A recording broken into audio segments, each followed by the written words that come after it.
Hello everyone, and welcome to our next video about the sky this week. Not the television program, just the sky. And I'm going to show you a quick demonstration of how to paint the sky. But first of all, let's have a look at some famous artists who've painted the sky in different ways. Okay, this is John Constable. This is a painting he did of Salisbury Cathedral. Note the sheep, the cattle and the wagon in front of it. I think there's a large shopping precinct there now. Constable spent an awful lot of time painting the sky. He used to call it his skying pictures. And he didn't try, these weren't for sale. These were sketches he did for his main paintings. And you can see in this one, he's got lots of different colours in there. This is William Turner, a snowstorm, and somewhere in there there's a ship stuck in this. Yes, Bella. And you can see the colours swirling around in the picture, making it really atmospheric. Now, somebody asked me a little while ago, how do you paint rain in a picture? Well, this is by a Japanese artist, and this is the way he painted rain, by putting lots of lines going down the picture. You can try that if you like. I'm not sure I've ever seen rain like that.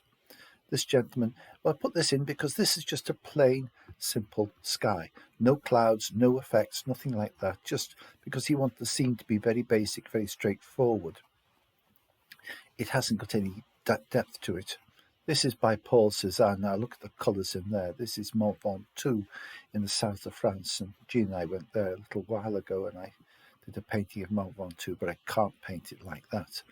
Can't get anywhere near it. This is Claude Monet painting from Westminster Bridge overlooking the Palace of Westminster, and he's painting light. He's painting splodges of colour, bits of yellow, bits of red, bits of blue, very much impressionist painting. This is Vincent van Gogh. Nearly always get to Vincent van Gogh painting his Starry Night, and you can see the stars in the sky with swirls and swirls of colour around them, trying to make it look as though there's movement in the sky, that these stars are twinkling. And this is a gentleman called Scott Naismith who is still painting. You can still buy his pictures if you've got a very fat wallet. They're very beautiful, and I like that sort of style of painting, very dramatic and interesting. Probably be able to knock those off very quickly. Okay, those are famous artists. That's their impressions of the sky. And when you do a painting, you want to put something like that into it. You don't just want to have a boring sky to look at. Maybe put something interesting in the background. So how do we do it? Well, first of all, what I haven't mentioned before is if you want to do wet on wet technique, have your board at an angle. They recommend 45 degrees for this, and that's so the paint runs down. And here I'm putting on some water onto the picture. First of all, you note that I'm painting first of all and then doing a voice recording over it afterwards. It's modern technology is fabulous for this job. And you can see the water goes on to make the paint damp. Not dripping wet, not so the water flows off it, but just damp enough to get going, okay? And now when this gentleman gets going, oh, he's got some paint now. Right, put on a layer of blue. Now try and get a graded wash. That means have it darker at the top and lighter at the bottom. I'm going to use the whole of this piece of paper to do a sky. I'm not going to put a foreground or anything in it. I'm just demonstrating a sky. So here we go, all the way down to the bottom. And where possible, keep your brush strokes going in a straight line, although I didn't there. But you can see the paint starting to run down the hill there. It makes it much easier to do a wet on wet technique if you have the board at an angle. Okay, a bit more paint at the top, and that's all you need to do. And then we get hold of a tissue in a minute, and we just blotch out some of the area that we're going to use for our sky.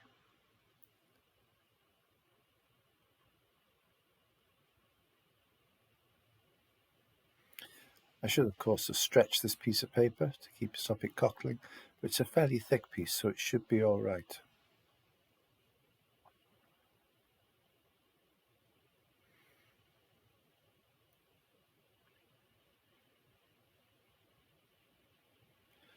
Now we blotch out the colours.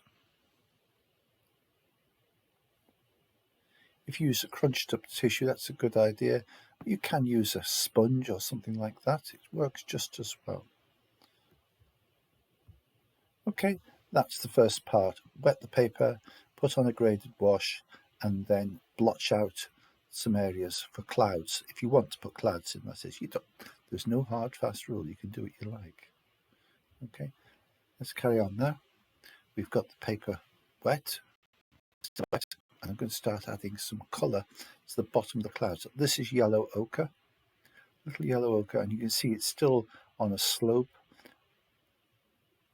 and the paint runs down. Try and keep a tissue to hand so that when something happens that you're not happy with, you can take it out again.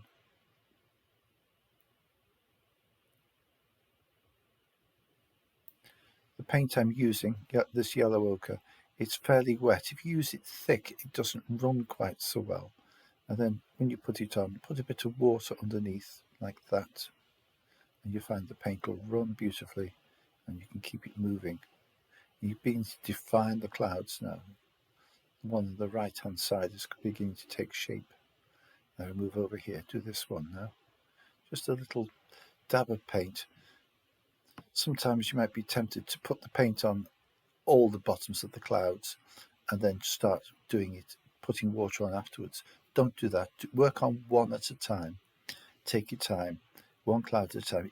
Because if you do that, if you put paint on every single cloud, you'll find by the time you get back to the first one, it's dried and you can't do a thing with it. It doesn't merge, it doesn't move. So just work on one cloud at a time and keep the paper nice and wet. And now a little bit of indigo underneath, so that every cloud has a dark lining instead of a silver lining.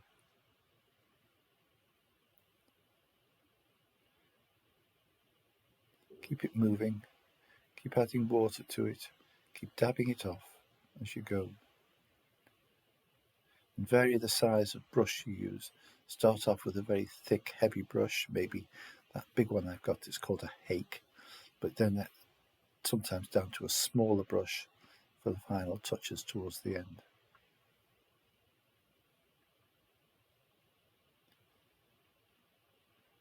A bit more indigo up there.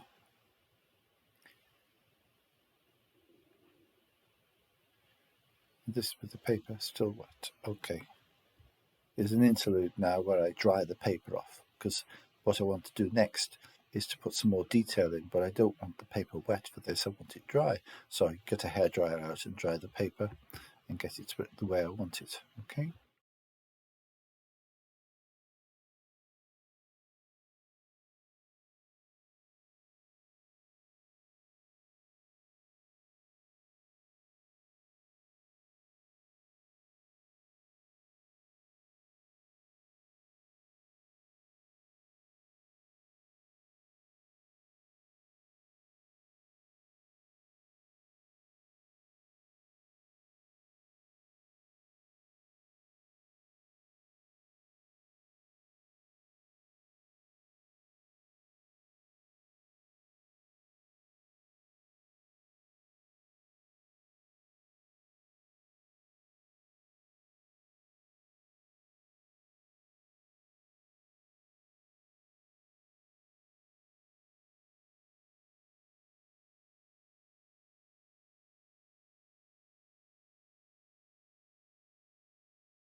And there you go.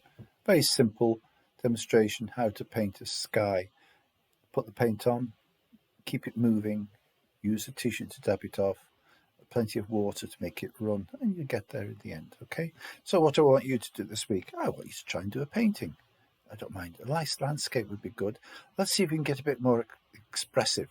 Put something really interesting into it. Here we have a picture by William Turner. This is done in watercolour, believe it or not, of a train going over a bridge in a snowstorm. And you can just see some blues in the background and some colours up there. Absolutely fabulous painting. So have a go. Landscape with a really dramatic sky. How does that sound? Interesting or not? Anyway, happy painting. Have some fun.